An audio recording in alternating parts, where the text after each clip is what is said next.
the Wild Ninja here, and today we're looking at issue 27 on Ninjago Legacy Magazines. And this magazine is absolutely epic because we get a pixel mainly, not the Pyro Vibe, but that's not really that cool. But let's take a look at this magazine and let's review it, shall we? Magazine, obviously this is issue 27, and we'll take a look at the minifigs later.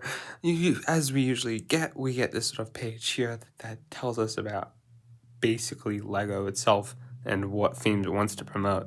Now, these magazines are bigger than the actual normal ones, so that's pretty cool. We get a description on the tin, and it's pretty much context, how it works, because a lot of people don't open it properly. And I'll talk about why I like the Legacy magazine so much. But yeah, this comic is pretty cool. Just to sort of get the vibe out, it is supposed to be Legacy sort of related. So you'll see Cole as a ghost through this magazine, which is pretty cool. You can stop to read. And Misako is in her legacy suit as well from the Ninjago Garden set. I find that pretty nice. Pixel is obviously there as well. You got a bit of a coloring page.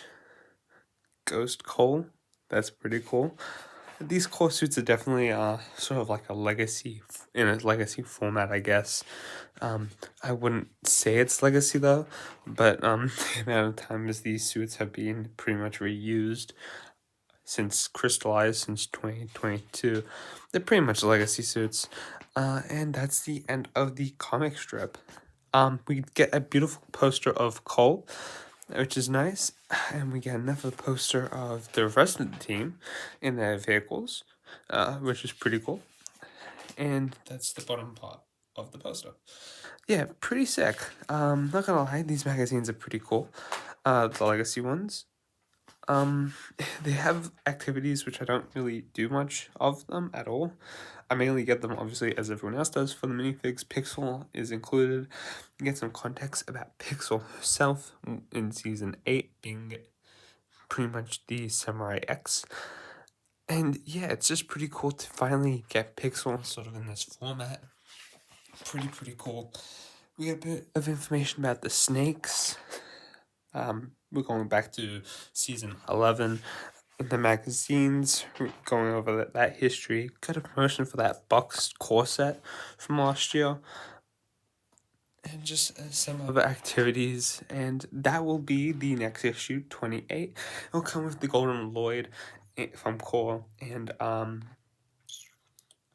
can't remember her name. The Fire Girl that always wants to beat the Ninja and Crystallized and other seasons. Yeah, she'll be coming in that set too. Yeah.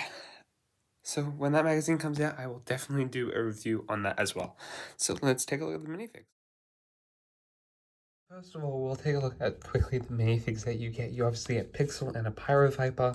Now, this Pyro Viper I'm going to quickly talk about because it's not really that new or that hard to get. Mainly because they were in 2022 pushed out a lot for the core line. They have these the Raiders from the Avengers back torso to help make this sort of jetpack, which I actually find this piece to be so useful.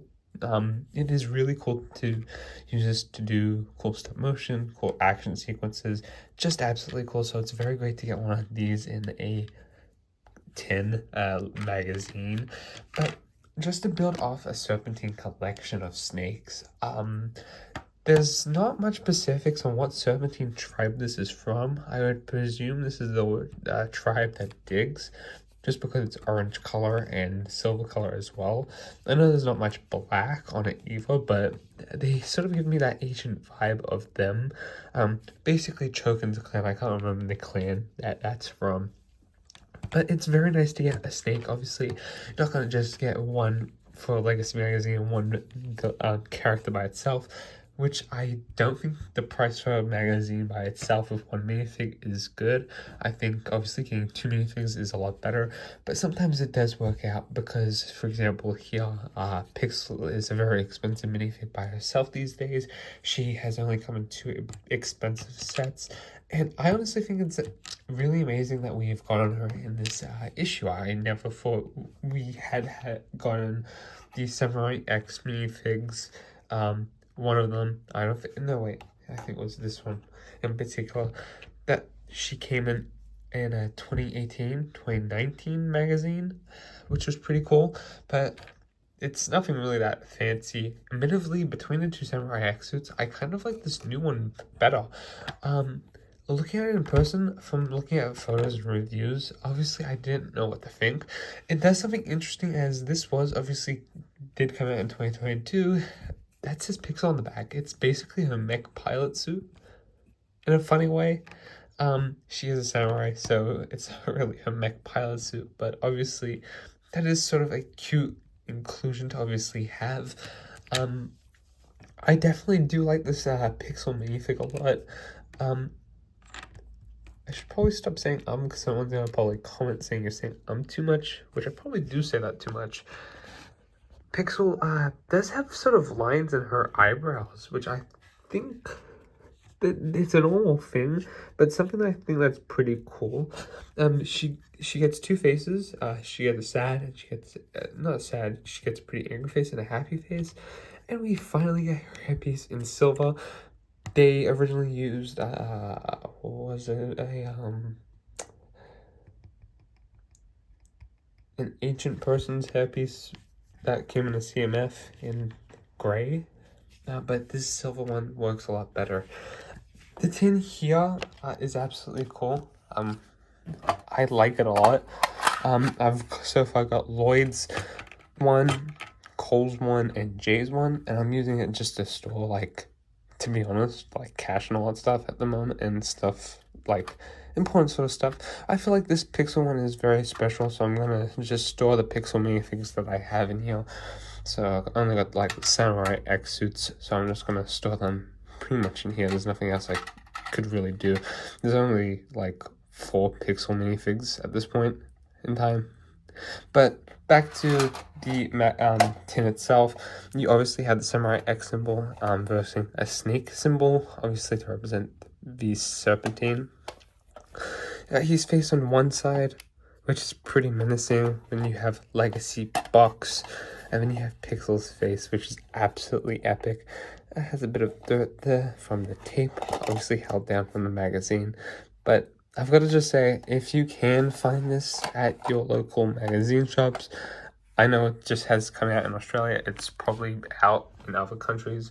But if you do ever find these magazines that have tins, I recommend you pick it up, because it's definitely worth the value. Here in Australia, it cost $11.99, which isn't that bad, because comparatively to a set, this is probably worth a bit more than the set. You get a bit of activities, you get 2 minifigs. If you're selling minifigs, like I occasionally do, this is obviously also a good way to do that and get more stuff. And it's actually interesting. I have not seen the silver shurikens in quite a while. I'm glad they've made a return here. So let me know your thoughts about this in the comments. Thank you guys for watching. Peace out.